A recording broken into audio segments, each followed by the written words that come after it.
I remember in 2021 when I went through a fat loss journey, I lost around 21 pounds of fat. I actually ate more at meal times and I stopped snacking. And what that did was it basically allowed me to lose fat. Even though I was eating more total food, I lost weight because my insulin wasn't as high. I was fasting from meal to meal. Say I did get hungry around 5 p.m. or 6 p.m. whatever, I would make some kind of protein shake. I'd make a protein pancake, and that would be the only things I ate. Alright boys, in this video we're going to be talking about two main reasons why brown guys can't lose fat. Now, problem number one is brown guys, we eat a lot of carbohydrates. Now, when you have a lot of carbohydrates, that causes your insulin to spike. And when your insulin is very, very high, you basically become insulin resistant. And because you're insulin resistant, your body is in fat storage mode. Now, the problem with too many carbohydrates and what is probably happening, and the reason why you're probably having too many carbohydrates, is because you're probably eating your mom's food, and you have been eating your mom's food ever since you were born, basically. And because you're used to eating whatever your mom's making, you basically mindlessly eat it. I'm not saying you eat loads of it, but you just eat whatever your mom's made, right? You don't really question it. And you just realizing it right now that, you know what, actually my mom has been cooking a lot of carbohydrates, a lot of beans, legumes, a lot of rice. And compare that to, like, say, what your ideal macronutrient circle should be, your pie chart, pardon the pun. But basically you're realizing now that, oh, you know what, I'm actually having too many carbohydrates. It's affecting, it's affecting my body, it's affecting my physique. So what you need to do is basically have more protein and have less carbohydrates. The solution I basically arrived, the most least friction problem, the way I solved this was, I basically had one piece of roti, one piece of bread, whatever you want to call it, and I would have more chicken. And just as simply as that, I would have way more protein in my diet and I would have way less carbohydrates. And you might think, you know what, you might feel like you might get hungry, but the thing is, you don't get hungry. You don't get hungry as long as you have enough protein in. And what that will do is, because you're eating less carbohydrates, when you are eating, you'll have less carbohydrates. Less carbohydrates means lower insulin spikes, and lower insulin spikes means the likelihood of your insulin becoming basically broken and you becoming insulin resistant is lower. Now, the reason why insulin makes you fat is because in the presence of insulin, fat burning stops. So you cannot burn fat whilst basically your insulin is high. Now, if someone's in a chronic state of insulin resistance where the insulin is basically broken all the time, they will never ever lose fat. It would be very hard for them to lose fat. There are some other ways of fixing your insulin, but the easiest and the most effective way, especially for brown guys, is to basically fix your insulin. And I want to say maybe 95 or maybe even 98% of brown guys, or even brown people, women and children included, I would say children actually, but women and grown-ups and men and adults, whatever you want to call it, they're all insulin resistant. And it's simply because of the fact they're having not enough carbohydrates. They're having too many carbohydrates and not enough protein. Let me think to yourself, how much protein should I have? There's loads of formulas out there. I actually uncovered a different one the other day, but if you want to go off just like a round number, I would say for women, maybe around 120 grams of protein should be okay. 100 to about 120 grams. And for men, 140 to maybe 180 if you're on the bigger side. That should be enough for your protein needs to maintain your muscle, to grow any muscle. And as soon as you stop having excess carbohydrates, you lose loads of weight. You'll feel a lot better. You'll feel like you have energy. You won't have that fog, that brain fog that you always have because you're having too many carbohydrates. You'll get rid of a lot of bloat, and in general, it's just a lot better for you. Now, say long term, you might think to yourself, you know what, Ismail, I want to basically cut out my carbohydrates altogether. You want to have zero carbohydrates. Maybe in the short term that is a good idea, but long term I wouldn't really recommend having zero carbohydrates. You need to have some kind of fruit, some honey, even vegetables. You want to have some potatoes. You want to have, I want to say a mix because that's too much of a broad term, but maybe for like a month or maybe for a few months you can have zero carbohydrates to basically get your insulin down. But long term, I wouldn't really recommend having zero carbohydrates. You always want to have some kind of fruit, some kind of things to get your micronutrients. And fruit is natural, you know what I mean? Like Allah made it, put it on the earth. So it should be, fruit is fine. Now, the next thing, and this goes kind of hand in hand with the first problem, is the other problem is you're eating too often. Brown people always eating. And the thing what eating all the time does is basically spikes your insulin. Because say, for example, say your first meal of the day, or say the first thing you put in your mouth is at 8 o'clock in the morning. So 8 o'clock in the morning, you have your breakfast. Then at 10 a.m., you might have a little snack. Then at 12 p.m., you have your lunch. At 2 p.m., you have another snack. 4 p.m., 5 p.m., whenever you get back from work or before you go to the gym, you'll probably have something else. And then at 8 o'clock at night, you'll have your your dinner. And then at 9, 10, half 10, whatever it is, you'll have some kind of sweet treat. Now you're constantly eating, you're constantly spiking your insulin.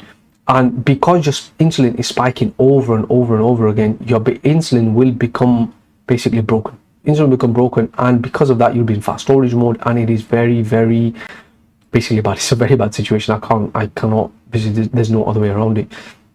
And the thing is, when your insulin becomes broken, you probably realize this. You probably feel to yourself, you know what, I'm always eating this one, but why am I always hungry?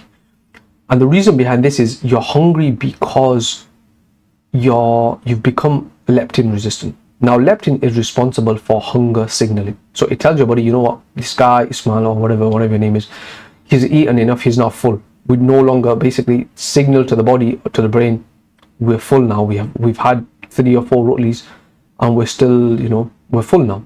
But that signal does not get sent simply because your insulin is broken and your hormones are messed up. So if you're someone who's quite fat right now, you'll probably be like, you know what, I never get full, and that's because your insulin is broken. Then what you need to do is stop eating all the time. Only eat at meal times. I remember in 2021 when I went through a fat loss journey, I lost around 21 pounds of fat. I actually ate more at meal times, and I stopped snacking. And what that did was it basically allowed me to lose fat. Even though I was eating more total food, I lost weight because my insulin wasn't as high. I was fasting from meal to meal. Say I did get hungry around 5 p.m. or 6 p.m, whatever, I would make some kind of protein shake. I'd make a protein pancake, and that would be the only things I ate. My eating window was from 2 p.m. to 10 p.m. But even then, I wouldn't really eat after 8, simply because my dinner was at 8, and I would just have my supplements at 10. So technically speaking, my eating window was from 2 p.m. to 8 p.m. That was my eating window. Rest of the day, I would fast. If you're like, you know what, I'm fasting, can I don't want to fast from meal to meal, I just want to eat whatever I want. Then fair enough, because that's your eating window. But for me personally, I wanted to get my insulin down quickly, so that's what I did. So the solution I would propose to you is I would intermittent fast. From meal to meal, I would fast, and I would make a concerned effort to have more protein than ever before, simply because protein was and is the most satiating macronutrient.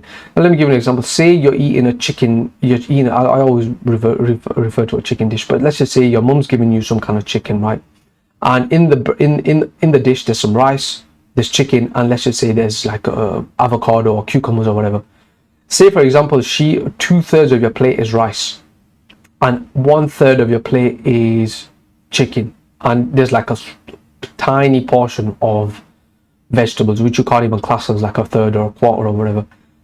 Compare that to, say, if you were to eat 2/3 of your plate was chicken, a little bit of it was rice, and there was more vegetables. You would feel way more fuller if you were to eat way more chicken, and you would probably feel better as well, because you would have more vegetables, you would have more fruit, you would have less rice. You would still have enough rice and enough carbohydrates in your system to basically fuel you, to fuel any workouts, to fuel anything, going forward. But that is what I would do. I would basically fast from meal to meal, and I would eat more food. I would eat more food at meal times, and I would have more protein. Because as I said before, I did this and it actually worked. It allowed me to lose not like 5 pounds, 10 pounds, anything small like that. It allowed me to lose like 21 pounds. And alongside of this, I was weight training, I was doing other things, I was getting in sunlight, I was walking around. So it basically made me go through a recomposition, and it's not even anything too difficult. It's not difficult at all, to be fair. All you need to do is, and the easiest way you can start is, when you wake up tomorrow in the morning, don't eat. You might struggle for a bit. You might be like, you might feel really, really hungry. But the thing is, that kind of hunger is just, it's not real hunger, because hunger comes in waves. The body, if you've been having breakfast, or say you've been having your first meal of the day at 11 a.m., the body is ready for that meal. You understand? So around that time you will feel hungry, and even like half an hour, maybe even an hour after, you might feel really, really hungry, but that wave of hunger will pass, and you will start feeling hungry. Sorry, not you will start, but when you eat at 2 p.m, you'll be like, you know what, why was I even hungry? You know what I mean? Like, I don't really feel that hungry anyways.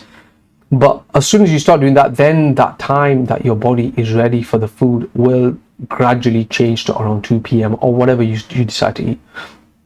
But yeah, I would do that, and what that will do is it will basically curb your hunger, curb your appetite, and it will keep your body in ketosis and fat burning for longer.